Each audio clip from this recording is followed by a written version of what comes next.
Hello guys, welcome back to my YouTube channel handicapped info.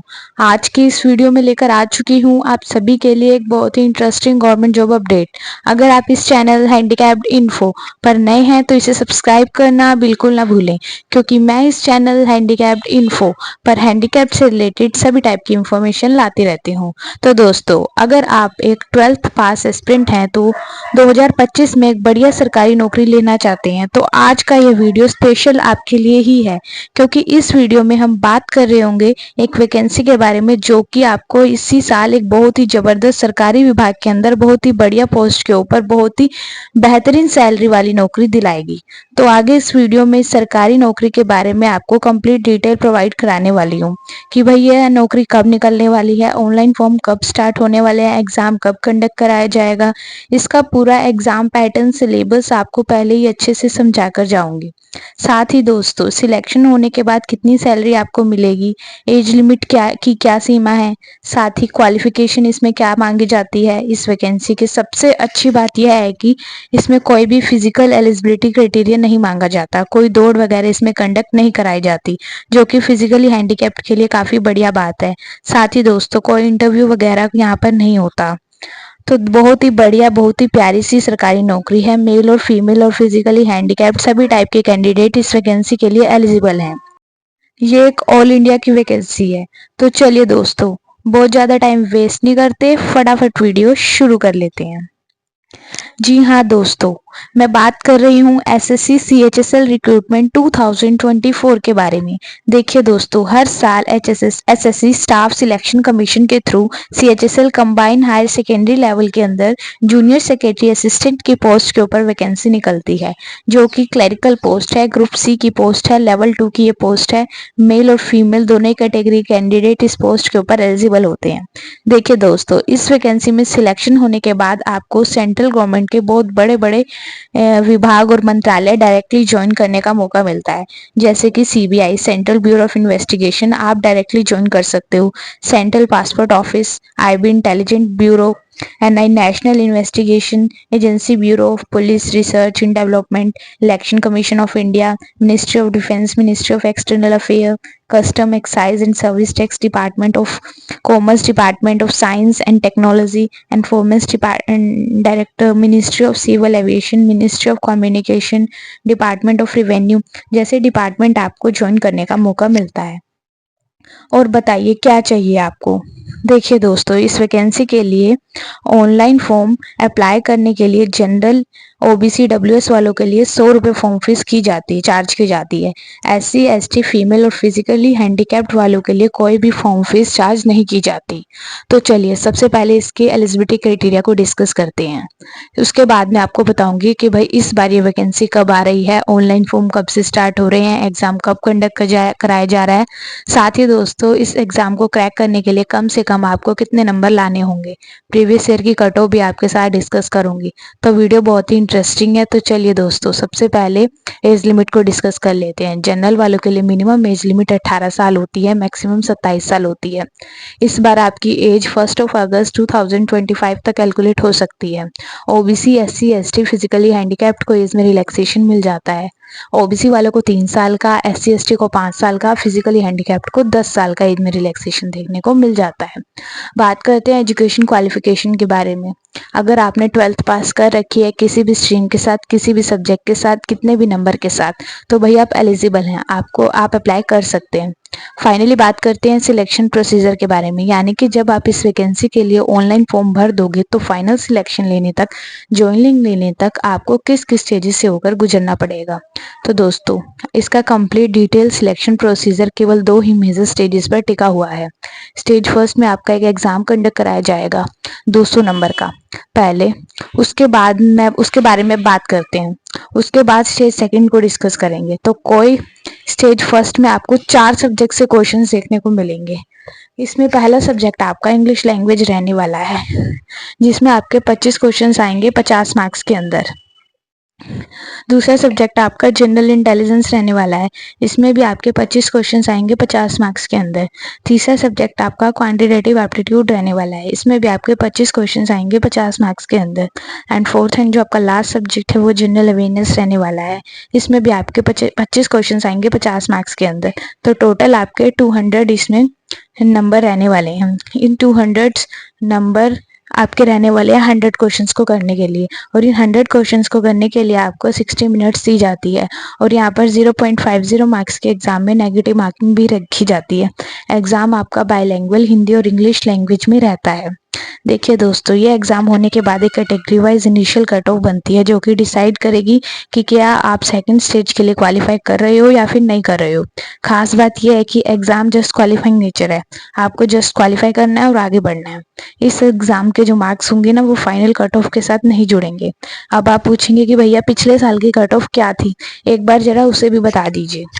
200 number में से general वालों के लिए क्वालिफाइंग कट ऑफ 153 थी, एससी वालों के लिए 139, एसटी वालों के लिए 129, ओबीसी के लिए 156, ईडब्ल्यूएस के लिए 150, ईएसएम की 78, और अगर हम फिजिकली हैंडीकैप्ड की बात करें तो उसमें ओएच की 124, एचएच की 81, वीएच की 123 और पीडब्ल्यूडी अदर्स की 72 कट ऑफ यहाँ पर गई थी।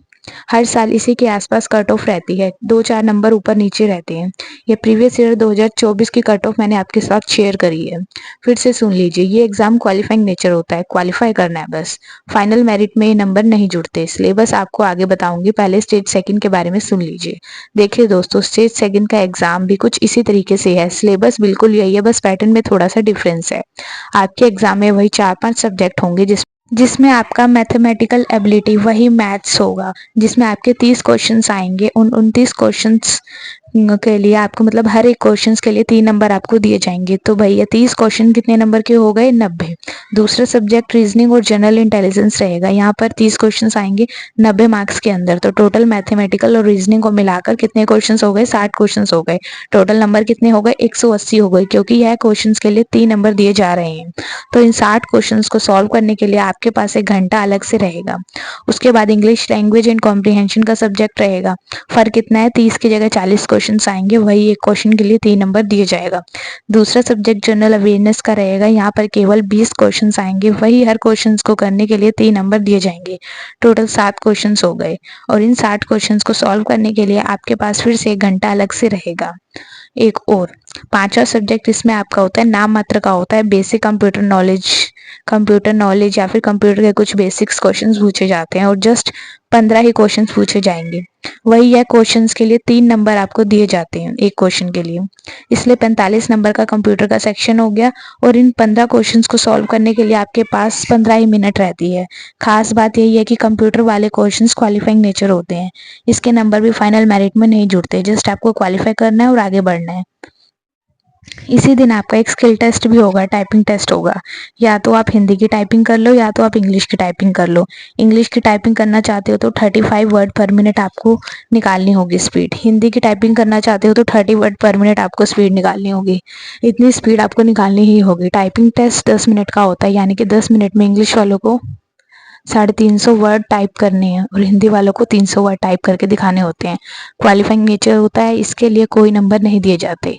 उसके बाद बारी आती है फाइनल मेरिट की, फाइनल सिलेक्शन की, जो कि इसी के मार्क्स के बेसिस पर बनेगी। टोटल मार्किंग कितनी हो जाती है इसकी? 360, क्योंकि दोस्तों 180 नंबर आपके हो जाते हैं मैथ और रीजनिंग के, और 180 नंबर आपके जीएस और इंग्लिश के हो जाते हैं। दोनों को जोड़कर एक फाइनल मेरिट बनती है 360 नंबर में से। और यह फाइनल मेरिट आपकी category wise general, OBC, SC, ST, physically handicapped इन कैटेगरी वाइज रहती है, साथ ही डिपार्टमेंट वाइज भी रहती है। साथ ही इसके बेसिस पर आपको डिपार्टमेंट दिया जाता है, जैसे कि CBI department, general, SC, ST, OBC, physically handicapped की कट ऑफ अलग, नेशनल एनआई का डिपार्टमेंट है, नेशनल इन्वेस्टिगेशन असिस्टेंट में जनरल, पीडब्ल्यूडी, एससी, एसटी की कट ऑफ अलग, कमीशन ऑफ इंडिया का डिपार्टमेंट है तो general, OBC, SC, ST, physical handicap की कट ऑफ अलग। जिसमें डिपार्टमेंट की कट ऑफ में आप फिट बैठोगे, फाइनली उसी डिपार्टमेंट की आपकी पोस्टिंग हो जाएगी। आपको जानकारी के लिए बता दूं कि सीबीआई डिपार्टमेंट की कट ऑफ काफी हाई जाती है। ठीक है दोस्तों, तो वही है, इस बेसिस पर आपको फाइनल सिलेक्शन होगा। अब दोस्तों आगे बढ़ने से पहले अब दोस्तों आगे बढ़ने से पहले मैं आपको इसके सिलेबस के बारे में बता देती हूँ। इसका complete syllabus subject wise topic wise detail से आपके सामने स्क्रीन पर दिखाई दे रहा होगा। आप वीडियो को पॉज करके इसका स्क्रीनशॉट ले सकते हैं ताकि आप देखकर समझ सकें कि भाई किस सब्जेक्ट से किस टॉपिक के ऊपर मोस्टली फोकस करना है। तो दोस्तों यह जो स्टेज सेकंड का एग्जाम है ना, जिसको आप मेंस एग्जाम कह सकते हैं, इसमें भी आपके 0.5 मार्क्स की नेगेटिव मार्किंग रहती है और एग्जाम आपका बायलैंग्वेज हिंदी और इंग्लिश लैंग्वेज में रहता है। अब फाइनली बात करते हैं सिलेक्शन होने के बाद सैलरी कितने मिलेगी। देखिए दोस्तों, ये ग्रुप सी की पोस्ट है, 1900 ग्रेड पे वाली पोस्ट है, लेवल 2 की ये पोस्ट है। तो इस पोस्ट के ऊपर आपकी इनिशियल इन हैंड सैलरी मतलब शुरुआती सैलरी जस्ट आफ्टर सिलेक्शन पहले ही महीने से आपको कितनी तनख्वाह मिलेगी, 40 से 42 हजार महीना आपकी सैलरी रहेगी। सैलरी काफी बढ़िया हो चुकी है। अगले साल से तो आपका इसमें लगभग 54% हो चुका होगा जो इंक्रीमेंट है बेसिक सैलरी का। तो बेसिक सैलरी आपको फटाफट इंक्रीज हो रही है इसमें। और फाइनल सैलरी इस पोस्ट के ऊपर रुपए 1 लाख रुपए से ज्यादा हो जाती है। तो सैलरी की यहाँ पर कोई भी कमी नहीं है। फाइनली बात करेंगे जॉब प्रोफाइल के बारे में। इस सिलेक्शन होने के बाद काम क्या करना पड़ेगा। शुरुआत में बताया था कि ये क्लरिकल पोस्ट है। सिलेक्शन होने के बाद आपको एक ऑफिस सेक्शन के अंदर रहकर कंप्यूटर बेस्ड कंप्यूटर रिलेटेड काम करना होगा। कोई भी फील्ड या फिर फिजिकल ड्यूटी आपको यहाँ पर नहीं मिलने वाली। 9 to 5 मस्त ऑफिस सेक्शन की जॉब आप कर रहे होंगे। जॉब लोकेशन के बारे में अगर हम बात करें कि पोस्टिंग कहाँ पर रहेगी, देखिए दोस्तों, ऑल ओवर इंडिया के अंदर पोस्टिंग आपकी हो सकती है। आपको अपने होम स्टेट में भी जॉब लोकेशन देखने को मिल सकते हैं, क्योंकि केंद्र सरकार के जितने भी बड़े बड़े विभाग हैं इनके रीजनल ऑफिसेज ओवर इंडिया के अंदर हर स्टेट में फैले हुए हैं। तो आपको अपने होम स्टेट में भी जॉब लोकेशन मिल जाती है। एग्जाम सेंटर्स के भी इसके ऑल ओवर इंडिया के अंदर देखने को मिल जाएंगे। आपको अपने शहर में भी इसका एग्जाम सेंटर्स देखने को मिल जाएंगे। तो फाइनली बात करते हैं इस बार आपको ये वैकेंसी कब देखने को मिलेगी। तो दोस्तों लास्ट ईयर 2024 के अंदर इस वैकेंसी के लिए ऑनलाइन फॉर्म अप्रैल महीने के अंदर निकले थे। तो भाई इस बार भी आपको ये वैकेंसी अप्रैल महीने के अंदर देखने को मिलेगी। क्लियर है। साथ ही एग्जाम इसका जून जुलाई महीने के अंदर कंडक्ट करा लिया जाएगा। तो कुल मिलाकर आपके पास 6 से 7 महीने का टाइम है एग्जाम के लिए। तो भाई आप जबरदस्त तैयारी कर सकते हैं और आप इस बढ़िया सी सरकारी नौकरियों को चुटकियों में उठा सकते हैं। नेक्स्ट लेवल की तैयारी आप कर सकते हो। जबरदस्त लेवल की डेडिकेशन के साथ आप तैयारी कर सकते हो। तो डेली 8 घंटा पढ़ना शुरू कर दीजिए। तो फिर देखते हैं कैसे आपकी बढ़िया सरकारी नौकरी आपको नहीं मिलती। जस्ट आफ्टर 12th कोई भी डाउट हो, कोई भी सवाल हो तो आप कमेंट करके पूछ लीजिएगा मेरे से। आपकी कमेंट का जवाब देने की पूरी कोशिश करूंगी। तो दोस्तों 15 से 20 दिन के बाद आपका एसएससी का एनुअल एग्जाम कैलेंडर आ जाएगा 2025 के लिए। तो कंप्लीट इन्फॉर्मेशन आपको प्रोवाइड करा दूंगी। एग्जैक्ट डेट आपको बता दूंगी कि भाई इस डेट की फॉर्म निकलेंगे, इस डेट को एग्जाम कंडक्ट कराया जाएगा। बाकी हर साल वैकेंसी आपको गारंटेडली आती है। टोटल नंबर ऑफ वैकेंसी 3,500 से 4,000 के आसपास रहने वाली है। तो वैकेंसी का काफी बढ़िया आपको देखने को मिल जाती है इस पोस्ट के ऊपर। तो दोस्तों बताइए कैसी लगी आपको ये गवर्नमेंट जॉब अपडेट। जितने भी कैंडिडेट सरकारी नौकरी के लिए इंटरेस्टेड हैं, जितने भी कैंडिडेट सरकारी नौकरी को टारगेट करने की प्रिपरेशन स्टार्ट करना चाहते हैं, तो कमेंट करके जरूर बताइएगा। तो चलिए दोस्तों, इस वीडियो में इतना ही था। आपको मेरा काम पसंद आता है तो लाइक करिएगा एंड मेरी वीडियो को कमेंट करके सजेशन भी दीजिएगा। और चैनल को सब्सक्राइब करना मत भूलिएगा। बेल आइकन को ऑल पर सेट कर लीजिएगा ताकि कोई भी नोटिफिकेशन मिस ना हो सके। तो दोस्तों मिलते हैं अगली वीडियो में बहुत ही जल्द। तब तक के लिए जय हिंद।